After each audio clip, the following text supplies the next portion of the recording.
to step up and take it to ROCCAT, who will be trying to net some more points on this week. But we are into Champion Select, so let's see what the teams have for us. Rise and Vladimir are going to be banned away here. No real surprise, honestly. Those are some really highly contested and banned away champions. And the next one will be Gragas, taken away from Move. So that highlight clip you just saw where Move was camping mid lane, not going to have that this game. Yeah, ROCCAT were watching that replay and they were like, oh, maybe we should ban it. Obviously, they've done a lot more prior preparation before this. Yeah. Move definitely feels that Gragas is one of his comfort picks and will allow him to make these early plays. But obviously, there are other early game junglers in the game right now that can have a similar effect. Mighty Bear did a great job of Nidalee earlier on in the day. ROCCAT is also a fantastic champion for setting up these early ganks. But it looks like ROCCAT, they definitely want to take away some of these early game champions. They do indeed. There's the Nidalee gone away, and the Caitlyn is actually going to be banned up against Steelback. Caitlyn very, very strong in that mid game. And of course, maxing those traps, making it very frustrating to deal with. Going to be taken away this time. And Swain banned against Betsy. He always draws those Swain bans. He really does. It just seems to be his ban. I mean, Betsy Swain is legit. See Parang here. Oh, going to be picking the Shen as our first pick. Interesting. Yeah, that's very interesting. I mean, we've seen a lot of Karma prioritization so far. We've also seen some Trundle prioritization, given as to how strong he is against pretty much most of the matchups in top lane right now.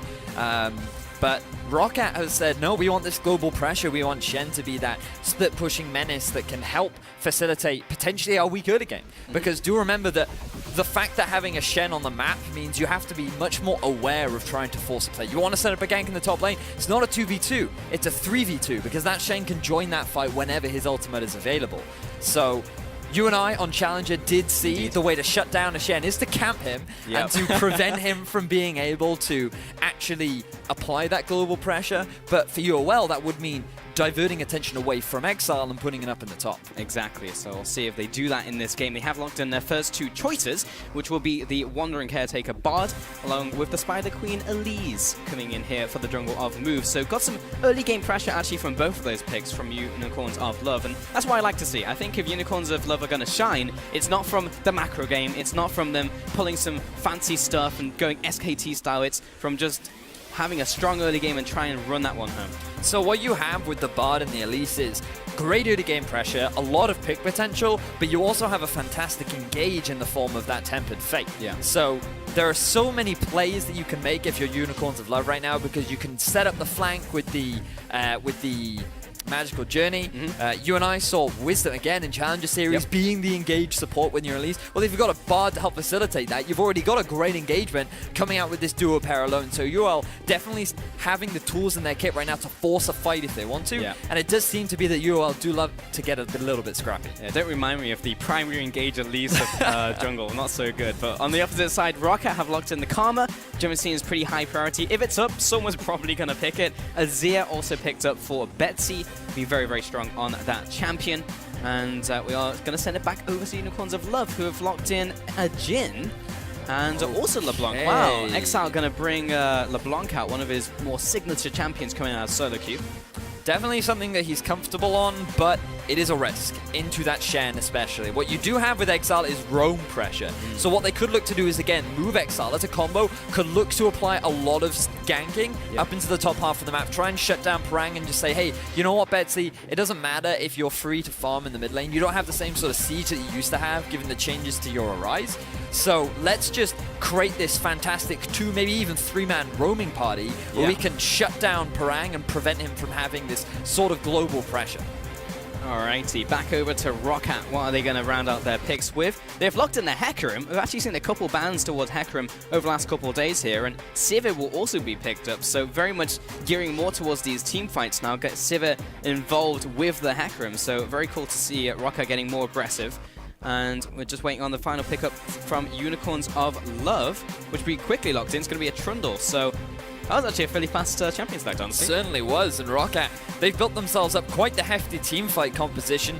You can see that with the Shen, they have a way to get through the rough laning phase. come the mid game, they're going to hit this great 2-item power spike where not only do you have this great initiation of the Hecarim Shen combo, which we saw work wonders over in the LCK, you've also got the Azir and Sivir doing so much of this team fight damage. And then you've also got the Karma providing all this utility during the engagement as well. So ROCCAT drafting themselves a big, heavy, mid to late game team fight composition, and this just speaks home to ROCCAT's playstyle as a whole. Yeah. UOL, they're saying, oh, we need this early pressure. We have to go for this roaming gang squad of Elise and LeBlanc, and we need to be moving as a unit, going around the map, trying to find ourselves some picks, and getting this early lead with which we can snowball with, because come the late game, they're not going to stand a chance in these fights. Yep, go hard or go home from the Unicorns of Love. Here we have the coaches shaking hands before their teams do battle on the Rift here.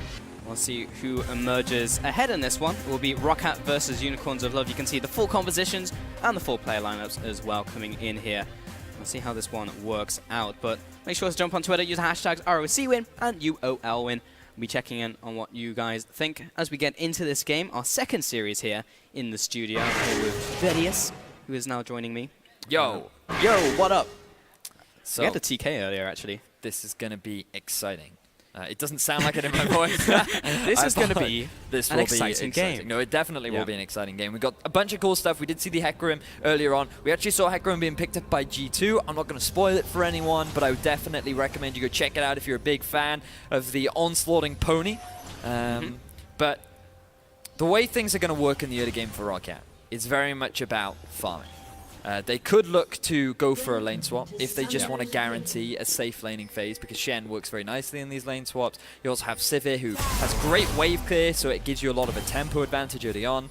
Whereas Unicorns of Love, they want to try and snowball that early game. They have great pick potential. Setting up for skirmishes would be fantastic for them, because you have the Trundle, you have the Elise. Bard is really good at roaming around and trying to find these picks, so you are very much about catching a target out of position, quickly shutting them down, and then relying on this great early to mid-game power spike that they have. The big concern I have for UOL is they are on a bit of a clock. They're on a time limit, and going up against ROCCAT, who are now known for these mid to late game team fights, UOL are just saying, okay, we know your weak point, we're going to try and tunnel on it, and if we can't, then it's our own fault for not taking advantage of your weakness. Yeah, hopefully that will generate some action early, because if not, as you mentioned, Unicorns of Love will fall further and further behind. Honestly, you weren't selling it to me starting off, and it's like, this is going to be an exciting game. ROCCAT are going to spend the first 15 minutes farming.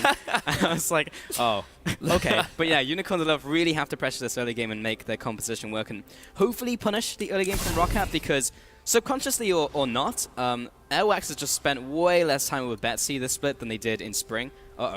Raze is kind of cornered in here. He goes for the invade, but Hylissang and Veritas saw him, but they have no way to really capitalize, so it's actually going to be fine. And he's going to go do the loop-de-loop around the jungle, so he's fine. And we're going to see Australia going for a very early gank mid. Oh, Mad Life! Doesn't matter, because Exile is going to flash away, but burns a flash already. It's very nice. Nice roam from Raze. Oh, Steelback actually taking the spell shield early on. Interesting that he decided not to spec any of his skill shots, just to make sure that if Veritas and Hylissang do decide to go aggressive, then they have that. He can get out to safety using that spell shield. So I do like that. Also, from Raze, the fact that he roams around mid to try and put down a bit of pressure onto Exile is very much about ROCCAT saying, whoa, we can see what you're doing here. You're trying to be sneaky. You want to be a little bit aggressive in the early game. Well, how do you fancy a bit of 2 versus 1 action at level 1? They get the flash out of Exile. He's now forced to play a little bit more passively. And because he's already burnt one of his health pots, again, he can't be as aggressive as he would like. So ROCCAT being very proactive in this early game and saying, we're going to mitigate as much of the early pressure that you want to exert. Stop that LeBlanc from snowballing, but I guess some of the positive things from Raze has been the ability to roam as that support and really get involved in the action. So hopefully Betsy can leverage that advantage in the mid lane. That's already culminated in a wave advantage. Bot lane, we're going to be seeing Chachi here face down the Shen. Trundle typically does very well into all melee matchups, or anyone who can't pressure him, because later on against tanks he's just going to steal all of their resistances and slap them in the face with his baton. Or his nightstick, I guess, in this case. Move's going to back away. It's the daytime, Pulse. It's the daytime. The day stick. But you don't call it a day stick, do you? No, that's what my stick is called. Alright. Alright, don't want to touch that topic. Either way, top lane. No, it's my talking stick. That's what I meant. The talking stick, you know? Yeah, like we have in the office, I'm only allowed to speak when I have the stick. I got the wrong end of that stick. Yes, you certainly did. Yeah. So I want to keep an eye on Airwax's early game with this Hecarim, because typically you don't have that much early pressure with a Hecarim. The best early gank you can really set up is a run at opponents, and if you just look, you might be running into Move right now. Oh, hello. Cocoon, follow-up, full combo in from Move. It's not going to kill the Hecarim just yet, but maybe now Move doesn't want to be here anymore, because Betsy has arrived. Exile's going to come in to cover his retreat. Move's going to turn around and stay in the Soldier, but Betsy is now out of mana. Exile will try and punish him. Volatile Spiling will say hi to him on the way out and explode on his face. So Betsy will run away. Bit of a back and forth exchange there between both the jungle mid duos. The partnership that we were discussing earlier on coming into fruition right there is Airwax wants to try and get a bit of deep vision out. Does notice Move, decides they can go a bit aggressive, but because of the introduction of Exile, they're forced to back away. And really, it was ROCCAT that came out behind in that exchange, simply because not only was the Ghost used on Airwax, but also the Cleanse from Betsy. So definitely not what you want to be right now if you're ROCCAT. But as long as you don't give any away kills, you're still following through with your early game plan. Indeed we do. Hylissang is putting a lot of pressure into the top lane, forcing ROCCAT to actually go back to base here. Meanwhile, in the bottom lane, Chachi will deal a bit of damage to Parang. It's Trundle Shen. Not a lot is going to happen in the early game between these two guys. Chachi has had some pretty solid performances as the meta has shifted towards carries. His Aurelia game was particularly good. Seeing a lot of Alawi from him. Unfortunately, I am still yet to cast an Alawi game, which is making me very sad. But think of all the Shen games you've gotten. That's got to be a positive. But he's not as exciting. I can't talk about Shen mechanics. It's like, oh, wow, he's going to land the Shadow Dash and click Q, and there's his full combo. Whereas Alawi actually has a lot of interesting mechanics. Chachi, I'm disappointed in you. I'm expecting more from you in Game 2. But Trundle was a smart pickup here. It was the last pick coming in, and he knew it was against the tank, so why not? I would still argue that in the late game, Shen can still hold his own against the Trundle. Oh yeah, because Spirit's Refuge is a thing.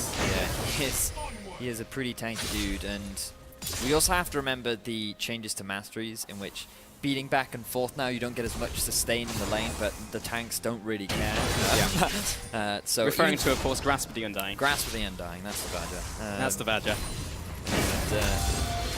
But moving forward, we need to have a look. Again, right now the early game is going in favor of ROCCAT. This is exactly where they want to be, because they just need to farm. CS advantages is still going pretty well for them. Very early Megatron coming out from Betsy, which is great up against a LeBlanc, who I have just noticed has decided to go for that teleport. So you do have the 1-through-1 setup, or the potential for the 1-through-1 out of UOL, which, to be fair to ROCCAT, they have no real answer to other than the Shen. Yes, the Shen can sit in the side lane, and if it will get to a point where he can handle both Exile and Chachi. He won't be able to kill them, but he's definitely not going to die to them. But there's no real answer for ROCCAT to be able to deal with that much pressure. But for Unicorns of Blood, they need to get to that point, because if ROCCAT have their big item spikes come the mid game, then UOL are going to be forced to play to the beat of their drum, because ROCCAT can set up for all the objectives that they want. They can go for the Dragons, they can go for the Rift Tower, they can go for the Baron, and they're going to keep getting these objectives because UOL is still trying to split push. So this early game is very important. Liz looking very far into the future. Move is going to try and get a clap down onto Betsy. Here comes the defensive Stand United out from Parang. Interrupted, I think that was from a pillar. So saving his ally there and kind of mitigating the strengths of Move and Exile's partnership in the mid lane. Did have to burn the ult for that. There's actually a couple of big things right there for Unicorns of Love. I like the fact that Move trying to shut down Betsy early on. This is exactly what we wanted to see from Unicorns, where Move is setting Exile up for success. He is playing this LeBlanc. The sooner he gets these early kills, the better. But unfortunately, it was just a really good flash from Betsy to avoid the cocoon from Move. The chains came out a little bit late from Exile, because you noticed that Betsy, he wasn't even forced to use the cleanse. He knew he was safe.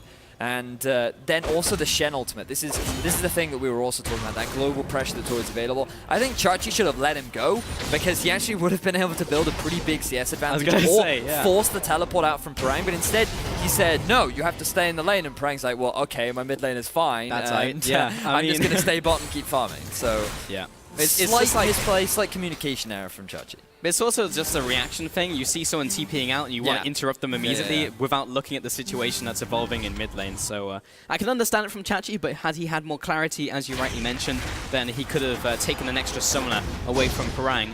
Going to be Parang under attack in the bottom lane now as Move is coming in. He's going to be forcing the flash. So nice gank from Move, just burning the summoner. and we'll put some pressure down onto Parang. Very early flash from Parang, to be honest. I felt like he had enough health to walk out of that one, especially with a minion wave coming in. He could have used that as a sort of body block to prevent the cocoon from landing onto him. So Parang just wanting to be safe, I guess. He doesn't need that flash this early on. It is going to prevent his playmaking potential. You can't go for that flash dash combo, but nevertheless, you're still playing Shen. You are still playing Shen. That is a constant in this game for sure. Aoax is going to jump onto Chachi, going to force a flash once again, but Parang actually wasn't going to connect the dash. But either way, that is a flashless bottom lane here in this 1v1, so neither Chachi or Parang will have that one now.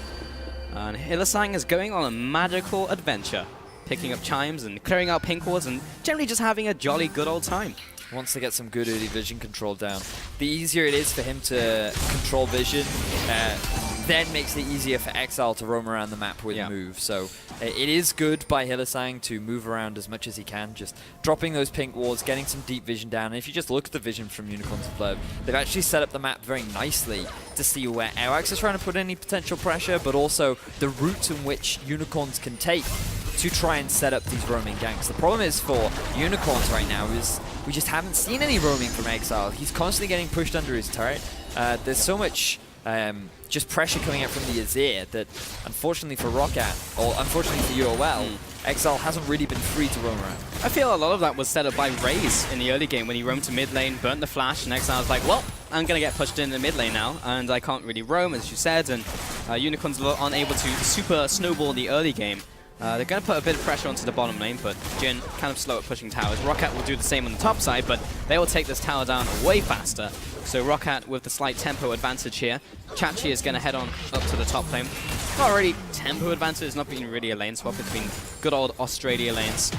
But it is strange from UOL that they're the ones that initiated this swap, yet Move was nowhere near to help them take this turret. Whereas Aoax, he didn't even see this coming. He just recognized there was a big minion wave in the top. They could go for a potential dive. And speaking of dives, have a look at this. Aoax is coming in here. There's Onslaught of Shadows, gets the fear back towards his team. Stan United also on top of Aoax. So many flashes, but Chachi, he is not getting out alive. First blood to Airwax. So I'm really confused, but hang on, enough of that because the Tempered Fate's come through. Tempered Fate comes down, and Razor's fate is sealed. Move will come in, pick up the kill. Hylissang following after. Move's going to come back down, and they get a 1-for-1 trade overall, and repel the assault onto the tower. Okay, so a couple things. Number one, Chachi, why are you staying underneath that turret when there is such a massive minion wave, as well as Airwax? You know he's in the top half of your jungle. You even have a ward to see him. And unfortunately for Chachi, he just doesn't respect the collapse. But because Hylissang has already started his retreat, and because Exile has roamed up after Betsy has decided to back, it does mean that UOL are able to get themselves a return kill. So it does result in a 3-for-3. Also in the bottom lane, you were able to, Veritas, was able to get the shove underneath the turret, so the wave will now be pushing back in their favor. And it does seem that we've just now moved into a lane swap scenario, where UOL decided to instigate it, which in all honesty, I feel like they didn't need to. They were doing well in the 2 versus 2. They had the advantage. Veritas had the CS lead, which you typically don't see from Veritas. No, ever. I felt like they could have maintained pressure. They decided to go for the swap, and now Betsy, he is taking a bit of damage from Exile. He is, but Betsy is returning a lot of damage onto Exile as well. Picked up the Stinger now, so he's on his way to becoming a scary Azir. Top lane is going to go down to Unicorns of Love. Bot lane, are we going to see a repeat of history? Chachi is stepped up while Airwax doesn't have his ultimate this time, doesn't have his summoners, but is potentially looking for a flank here. Meanwhile, in the mid lane, I spot a spider. I spy. Actually, we're just going into the jungle. Chachi going to take the jungle route back to safety, and the push continues in the bot side from ROCCAT. What's going on here? There's absolutely no response from Unicorns of Love right now. They just want to try and replicate this push in the top half of the map, so they're going to go for the tier 2. Veritas trying to get a bit of damage down, but with that Ghost Blade, he's much more interested in actually taking down this turret. So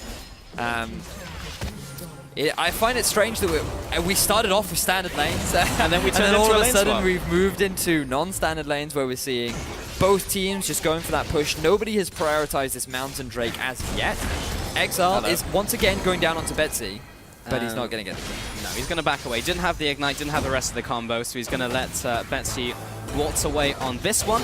Top lane, Hylissang is 1v1ing Parang. Standard, as you do. Exile is going to jump over the wall. He's going to stop Betsy's retreat, going to combo him down. The leash connects. Betsy will have to burn the cleanse, and Exile is kind of trapped right now. Here comes Airwax and Raze jumping over the wall. Onslaught of Shadows comes in. Exile, Jukey Juke. He's going to find Betsy and finish him off in the jungle. Raze is going to follow after, but no one can stop this man. He's on a mission to get into the enemy base and kill himself. Well, he might be able to escape from this. He is playing LeBlanc, remember. You do have a lot of mobility, but when it's a Shen chasing you, I don't know about that. Actually, he has the teleport. Parang, he's already used Shadow Dash. I don't think he's got enough damage. Exile, he's going to be living. Exile with the plays. I cannot believe that not only he gets the kill, but he's actually able to get out of that situation as well. Fantastic stuff coming out from Exile, and this is really what Unicorns of Love needed. They needed to get that LeBlanc ahead. They needed him to start this snowball. And now that he is 1-0-1, now that he's picked up that Morellonomicon, Yoel should be feeling much more confident with this early game. That was actually sick. Hylissang is going to try and pull to safety. Going to flash away as well. Raze following after. And Airwax is going to be CC'd for centuries. And the dragon will go down. That will be an Earth Dragon to the Unicorns of Love. And this is starting to look a lot better for them. Okay, let's see the very start of that and look at Exile's great expedition into ROCCAT's jungle. So Exile didn't even have a ward. Oh no, he did have the pink ward over there, so he must have just spotted out the Azir. And Airwax comes in from the flank. He then jukes back in. Exile, really smart stuff.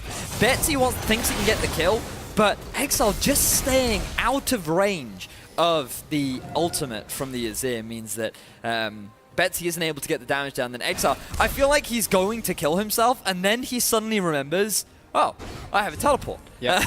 Then he recognizes that because the Shadow Dash is gone from Parang, there's no way to interrupt it. But he did take a bit of a gamble here. Parang, he was hoping that Parang wouldn't have the damage. And it looks like Tempered Fate does land onto the Shen. Yeah, Curtain Call comes in. Chachi's going to bring up the pillar. Airwax is going to try and contest. Parang is dropping low. Will be falling to Chachi. In comes Move. Cocoon lands and Airwax is trying to speed away. Will he get out alive? Move doesn't have another Cocoon in him, unfortunately. So that's still another kill over to the Unicorns. And they are starting to play their composition pretty well. Raze is coming into the mid lane, but this gank isn't going to work out so well as it did at level 1. Okay, so Parang, you're overextended up to the top half of the map. You know that the wave is pushing towards you because you can see Veritas and Hylissang have already returned to that lane and started shoving it. You don't need to be that far up the river when you don't even have a tier 2 turret. Allow Steelback to just get the push down on the bottom wave and then just receive the farm as it is coming into your base. Fortunately for ROCCAT, they're able to claim themselves a tier 1 turret in the mid because Yoel decided that after the successful gank in the top half, they would go for the Rift Herald. And so that meant that ROCCAT had the positional advantage, they had the numbers advantage, and that resulted in them in picking up that extra objective. That they did. And Chachi is going to receive all of this farm as well. He's going to get strong and strong in this 1v1. Hopefully able to eventually get to the point where he can push out Parang. And yeah, Unicorns of Love in a not too shabby position. You know, I feel like I get more English when I'm casting with you, Vedius. I'm not really sure why. Maybe because I'm Welsh. Maybe. So you feel the need to compensate. Perhaps. Yeah, I'm not really sure why. I've been told as well that we sound very similar. I was watching us back on the VOD and I was just like, wow, that was really smart, and then realized it was coming from you. So. It's annoying as to how similar we look as well. Yeah, exactly. Almost identical. Impossible to tell the difference. Yeah, when people come up to me and be like, oh, Pulse, can I take a photo with you? And I'd be like, oh, here we go again. God damn it, Pulse. You really need to change your hair. Yeah, indeed. So we need some kind of way to identify distinguish ourselves, do a stress perhaps. Exactly. I can't get rid of facial hair, unfortunately. I wish I could grow facial hair. It's like a long-standing dream of mine. Oh. Well, good luck with that one, Vedius. Anyway, ROCCAT streams in this game to get to mid and late game, so they can utilize that Azir and body some tools. And you can see that from the Berserker's Greaves that have been picked up by Betsy, because in the early game, Sorcerer's Boots do have a lot more benefit, whereas Berserker's Greaves, once you reach a certain point and once you pass a certain item threshold and once your opponents have a certain amount of magic resistance, and the actual attack speed is better for the DPS than the magic pen boots are. So the fact that Betsy's gone for this early is clearly telling you that ROCCAT have said, yeah, we're definitely going late game. We're having no more of this early game shenanigans.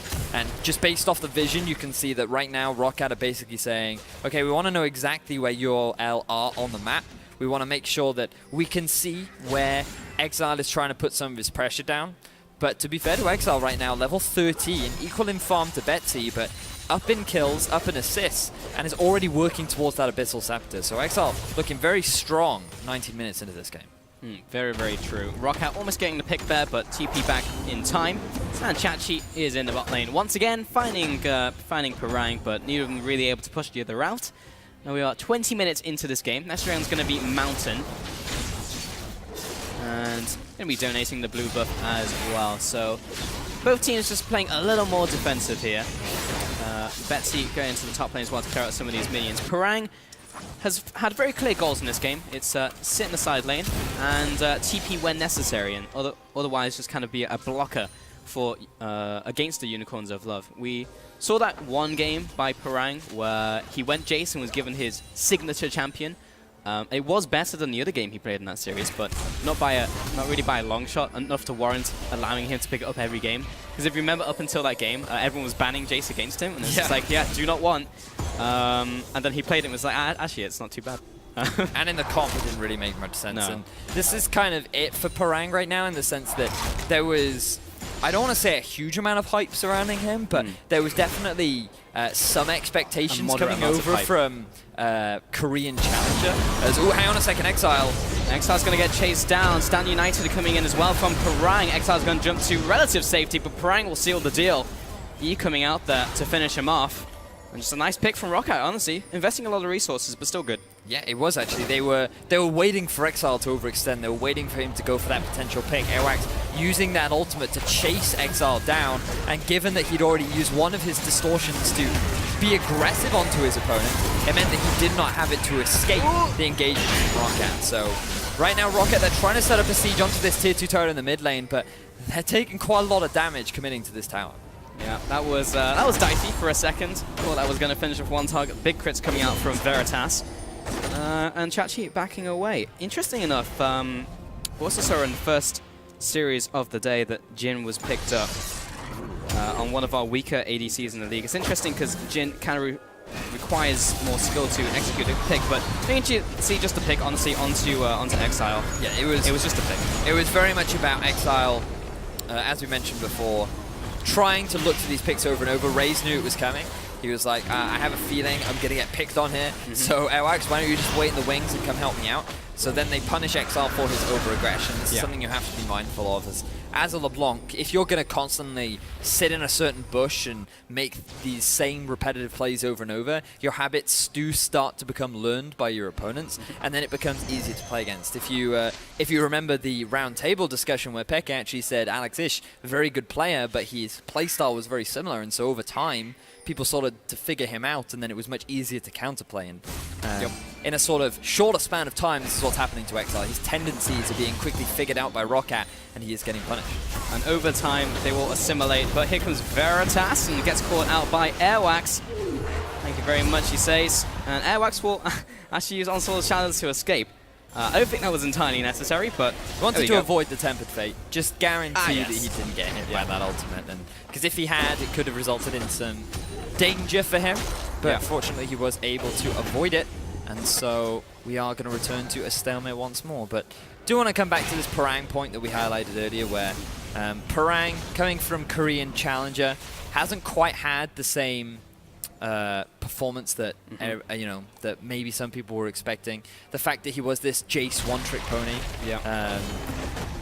it's this great carry top lane, and now we're in a meta where carry top laners can start to have an impact, and Europe not well known for its carry top, so perhaps Parang can shine, but in all honesty, he's never really made any standout plays. He's never done anything super beneficial for his team, and ROCCAT have very much been about Steelback and Betsy being these big carries rather than Parang being this big threat in the top lane.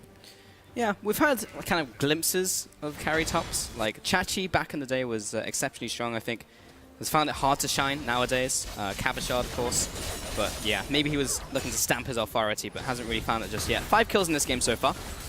24 minutes in. Next dragon's going to be Ocean. And despite ROCCAT picking up that kill onto Exile, they didn't set up any vision. They didn't set up for the dragon. And Unicorns of Love just kind of walked up to it and was like, okay, I guess we'll just take the next dragon. And that's 2 Mountain Drakes, which is actually going to be really big for taking down these objectives. Yeah. Given that we are now in the 25-minute mark, big items are starting to be completed. But notice that UOL feeling slightly stronger right now, simply because their 2 item spikes are a little bit more powerful based on the champions that they're playing. This Jhin, having completed the Maw of Malmortius alongside the Ghostblade, which did have a reduction of 5 AD, which we all know is so impactful. Yeah. But still, will make him pretty powerful at this point as Exile goes for another pick. Exile looking for the pick onto Raze, but fantastic timing on Parang. Will stand united, and indeed, they will stand united. Once again, I think Chachi interrupted him. So, again, maybe another chance for him to have just let him go. Chachi does have Glimpse of the Void as well, so that is important to note. But he's still not able to pressure out Parang. He's able to push him up to tower and get this small amount of CS lead on him every single wave, but he's not able to actually do meaningful damage. Exile would have got that kill if he hadn't missed his chains, but you're also seeing the power of that Abyssal plus Morello combo, where if you do land all your abilities onto Raze, you're just going to quickly get the one-shot. Raze picking up the very early Locket. Sorry, not the Locket, the Aegis. Aegis? No, we Googled this. It is really? Aegis, yes. Oh. It is. Okay. AE is pronounced E. Aegis. Today I learned. So, in the past, I had a conversation. Ooh, enough of that, because the Tempered Fate comes down on the Raze. He's going to get stunned against the wall. Bob mechanics. Veritas bringing up the curtain call. Misses the first, and is actually just going to swap, walk away. See ya. So no kills coming out from Unicorns of Love, but they do get themselves that tier 1 turret. So turrets are going to be equalized, but look at the damage Exile's taking. Yeah, he kind of jumped in there, was looking for a pick onto Raze perhaps, but fortunately didn't land anything. Hylissang once again landing a really good Cosmic Bind, but may pay for it here as Betsy is following after. Conquering Stance comes in. Exile's going to take a trip back to base, and ROCCAT now pressuring down the mid lane. They have the Sun Disc coming up, but unfortunately no minion wave for another 5 to 6 seconds. So Unicorns of Love have some time to rally the troops and defend this tower. They also have double teleport available on both Exile and Chachi as they look to potentially start the fight, but Move, he's just going to flash instantly. And UOL, they don't look like they're completely coordinated right now. Almost a good pick onto Betsy. He's going to have to cleanse away from that. Raze on the front lines once again. He's getting chased down. That's a kill over to the Unicorns. Here comes a TP out from Parang onto this mid tower. I see he used Stand United onto Raze and he died anyway. So then he TPs in mid, but maybe unnecessary. Well, they do right now have the advantage in the sense that... Hylissang. Betsy, he's found Hylissang. Everyone take a timeout. Parang comes in, snipe off to the side. And the rest of the ultimates will rain down onto ROCCAT. Chachi is here by himself, but he's a one-man army. He picks up the first kill. He's going on to Betsy as well, looking for the chomp. He finds the second kill. And now Parang is not going to get locked down. He's going to Shadow Dash to safety. And Hylissang is running circles around him. Parang flash over the wall, but the Meeps are slowing him down. He's going to be safe for now, but 3 for 1. Advantage Unicorns. That all starts with Exile trading his life for Raze very early on in the exchange, because UOL, their actual initiation into the fight was very messy. You had Move trying to start things off, trying to get a pick, isn't quite properly able to execute it, but hang on a second, because the Baron... Baron is pretty much a raid boss right now. Parang's coming in, will be secured by Move. Now Parang is kind of caught in the middle of everybody, did not want to be there anymore. Unicorns will pick up the kill and the Baron. And this game has very much swung. Okay, let's take a look at that mid lane engagement. Actually, really nice setup onto Betsy from Move. So you can actually see Move. He is forced to flash early, but then they land the cocoon onto Betsy, so now his cleanse is down. Great binding from Hylissang, and this is where they end up trading Raze for Exile. Betsy and Steelback still doing a lot of damage on the backline, and then we end up in a bit of a back and forth. You have to back away if you're Airwax on the Hecarim because you're very low on health. Also, Move is backing away at the same time, so it becomes a 3v3. Hylissang is sitting on a ward. Betsy tries to catch him out, but because of a really good binding into the Tempered Fate, you buy time for Chachi to come in.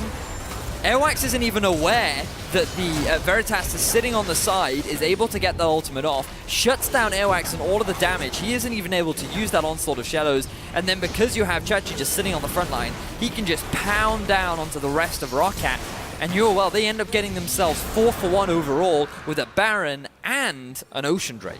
Man, big swing for the Unicorns. Really what they needed in this mid game to try and get ahead and try and snowball, and then really just try and close. That's been one of the problems with Unicorns. While they've had advantages, they haven't been able to convert them into wins. So Unicorns of Love right now, I can feel Deficio grinding his teeth, because you have Chachi on a Trundle sitting in the mid lane with this teleport, while you have Veritas in the bottom half of the map pushing. Now, Unicorns of Love was smart in the sense that they moved down to actually use this big minion wave to push it in. And now the rest of Unicorns of Love are making their way and they're using this big minion wave. So this was a smarter play. But having your AD be your split pusher when you have a teleport on Chachi can often be punished and is usually a very inefficient way to take advantage of your top laner. Couldn't agree more, Vidius. But this time it's not going to be punished as ROCCAT were unable to respond in time or correctly. Razor's trying to interrupt the rotation into bot lane here from Exile. Going to land a short combo onto him. Tempered Fate lands onto Betsy. Will Unicorn be able to follow? Onslaught of Shadows from Airwax. Not entirely sure the rest of the team is on the same page. Veritas going to bring up the curtain call, slamming on towards Betsy. Very low, but he's going to be finished off by Exile. Chachi coming in here. 2 quick kills to the Unicorns, and they are pushing in deep into this base. Razor going to flash away. Steelback takes some punishment. No ultimate for him. Parang as well be forced away. Unicorns take an inhib tower and the inhib, plus 2 kills. That is a solid Baron power play. And Unicorns of Love, off the back of getting that big pick in the mid lane and taking advantage of the fact that ROCCAT hadn't hit their late game spike, is resulting in Unicorns of Love, again, punishing the weaknesses of ROCCAT. This early game from ROCCAT has just been abused by Unicorns of Love. They've slowly built this lead over time, and it's enabled them with this Baron to get to this point where they can just freely dive the turret. The Tempered Fate comes down onto Betsy. Airwax tries to go for the disengage, but just have a look at Veritas and the amount of damage that he does on the backline. 1 shot down onto Betsy, 2 shots down onto Betsy, damage. And he already gets forced off the fight. And without ROCCAT and without Steelback feeling confident enough to do the damage to turn this fight around, there's just nothing that ROCCAT can do, and they end up giving away an inhibitor to Unicorns of Love. Honestly impressed right now. Unicorns of Love, we were coming into this game and a lot of us agreed in the office. So it's like, honestly, Unicorns of Love probably do look like the 10th place team. And then above them you have the kind of scrum of 6 more teams. But ROCCAT being brought into the Unicorn zone right now, and Unicorns have a dominating lead. They played with their lead well. And I think we start having to raise question marks for not only Unicorns, and maybe they belong within that pack of 6 people, bringing that to 7, or maybe ROCCAT belong with Unicorns down at the bottom, because this is it's only one game, Paul. It's only one game, but it's the track record, right, from these 2 teams. Like, they have lost a lot of games in a row now, and ROCCAT, if they were looking to prove anything, it would be trying to get this this 2-0 against Unicorns. You need these wins, because every other team, very important. Every other team in the LCS has been stomping Unicorns. The other team that failed to do so was Origin, who are another bottom of the table team. And to be honest, if you're losing games to Unicorns of Love, that's really heavily going to affect your standings moving forward. But Unicorns of Love, they want to try and close this one out. They're onto this tier 3, but Airwax, he wants to stop it. Airwax launches himself into the enemy team. Oh no! No, he was saying he stops Chachi from really getting in there, but maybe he was just saving his ally. That's how to really help your team in solo queue. You draft Bard, and when people start doing stupid things, you ult them. Okay, so Airwax, he decided to go for Trinity Force.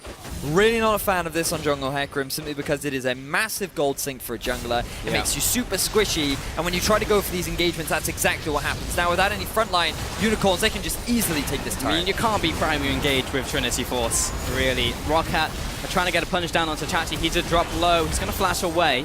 Move also drops low and was a little bit out of position. He'll have to burn his summoner spell of flash for that, but still, Unicorns break open the base once more, taking the bottom inhib and now the top inhib tower. And Unicorns of Love are continuing to stay ahead. 1 minute 30 on both Infernal Dragon and Baron. And honestly, Vedias, what do ROCCAT need to do here? Because it seems like they've kind of brought themselves into a corner. Well, what they What they really need to do is not this, because you can see they're getting quite desperate. They want to try and force a fight. Exile has just used his engage, so Awax feels he can actually go for the fight. When you combine that with the Shen ultimate, you think, oh, you've got this solid front line, but that Hecarim is squishy. Yeah. And when you have a Jhin who has now completed his Duskblade of Drakthar, you chunk out that Awax, and he just dropped before Parang even had an opportunity to join in. So if you're going to try and force these flights, you really need to go in for a flank engage, because not only are you going to buy more time to allow Parang to actually set up for the taunt and set up for the play, you're also just catching your backline off guard. And to be honest, the fact that ROCCAT are always just running forward allows Yoel to quickly respond. You can also separate Awax from the rest of his team using the pillar. You've also got the Tempered Fate, the Cosmic Binding. It's so difficult for ROCCAT to just run straight at UOL simply because of their composition. Composition and also being many golds behind. 7,000 gold advances to Unicorns. Now with these big neutral objectives spawning, Unicorns would love to have complete dominance in terms of vision and control. It's going to be a preemptive engage by ROCCAT, see if they can get an early pick before the objectives. Veritas just shakes off the damage. He has a Tempered Fate onto 2. Hillersign, great ultimate out from him. Curtain Call will start chasing down some of these members, and Move will follow up with the Cocoon, giving enough time for Exile to lead in here, see if he can get some damage done onto the back line. Parang will execute the ultimate. Raises separated from the pack. He'll have to flash over the pillar. Exile coming in from the side, trying to pick away Betsy. And now everyone will take the magical journey towards Baron for the Unicorns. And ROCCAT have taken too much damage. There's a minion wave in their base, and Unicorns will get a very easy objective. But ROCCAT, they want to try and stop this. They're posturing around the middle lane, but they realize that Unicorns of Love, they just take the Baron far too quickly with their double Mountain Drake. And now Unicorns, they're looking to be a bit aggressive. Exile posturing on the front lines. Oh, Parang, he's going to get snared. He's going to get stunned. He's going to get Cosmic Bound.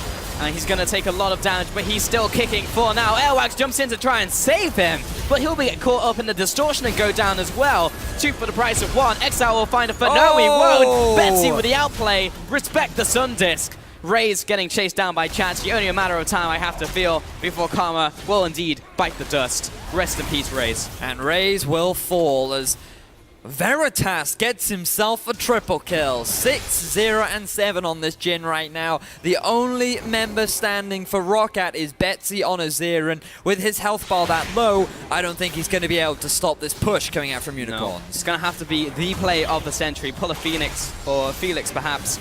But yeah, this isn't looking so good. Unicorns are closing in here onto this Nexus turret. Betsy's gonna try and save the day, but Hillersign will say no to that. There's the ultimate coming in, slide the glide right into the fountain, and Unicorns of Love will come in, but has given enough time for Airwax to respawn and instantly die. There's the ace for Unicorns of Love. Parang dribbling into this fight, but he's also gonna go down. Unicorns don't even care about Shen at this point, and the Nexus is so low. Unicorns of Love finish off and find their first win in 2 weeks. Unicorns of Love coming out with an early game pick composition that very early on, things were looking a little bit shaky. A little bit grim. Not quite able to get the same sort of early pressure that they perhaps wanted.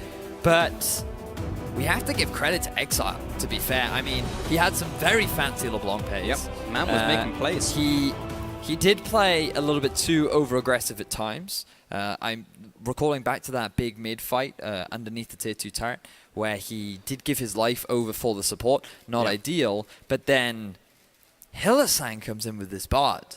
And I mean, so many good Cosmic Bindings, so many fantastic Tempered Fates. The Magical Journeys were outstanding. And being involved in 12 of the 17 kills. Yep. I mean, the only ones he wasn't involved with was when Exile was off doing solo stuff. Yeah. I mean, Hillersign was such a massive team player, and when you just look at the drafts, it's you had that standard team fight versus pick, and when you pick a Shen into a pick composition, I mean that's great because how do you pick anyone off when there's a Shen on the map? Yeah. So even though they didn't put that much pressure down onto the Shen, he was still struggling to really have any impact. And to be fair, he was under a lot of pressure from Chachi on this Trundle, who was trying to make his life a little bit difficult. Yeah. But still, I mean, just so many great things coming out from Unicorns of Love. The fact that Move putting a lot of early ganks down in the mid lane, trying to help Exile out where he can. The fact that they got themselves an early lead around the 25-minute mark, obviously more around that mid game, but they took advantage of the fact that they had a spike, they forced it, they outplayed ROCCAT, they got the Baron, and then with that Baron, they played very smartly with it. They weren't too over-aggressive, they weren't over-committing for objectives, they were just slowly working their way into the base, and then they end up closing out the game. And to be honest, my big question marks are sitting there on ROCCAT. Like, ROCCAT should not be losing to the 10th place team. ROCCAT were a team that were going 1-1 with H2K. Yeah, they were taking names against some of the best in the league. They took 1-1 with G2.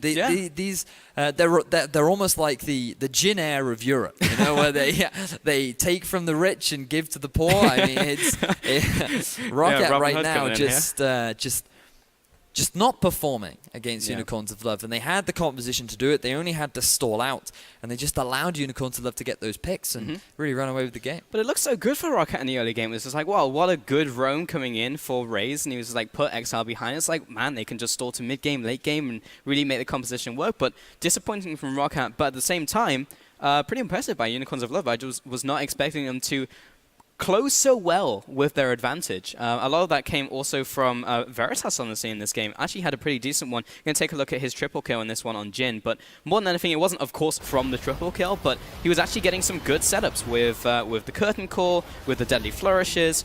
And I think just, well played by Veritas in general. So a lot of people just brought this together from the Unicorns. Who would have thought that Veritas, one of our statistically weakest AD carries in Europe, would have such a phenomenal performance on this Jin? And I mean, it's been a day for kind of the bottom of the table ADCs. Like Sunstar as well at the start of the day actually had a pretty stellar performance. He did, yeah. And it was also Jin. So maybe Jin is the magic number. Well, we thought it was Ash special last part of week. the recipe. Do you remember, like Ash, the utility AD carry? We were like, oh, you know what, just give the weaker AD carries the utility and just allow them to be like the engage, the support. And now you're on this Jin who, to be fair, very low mobility, has quite a high skill cap, requires a good understanding of the champion, how to play him.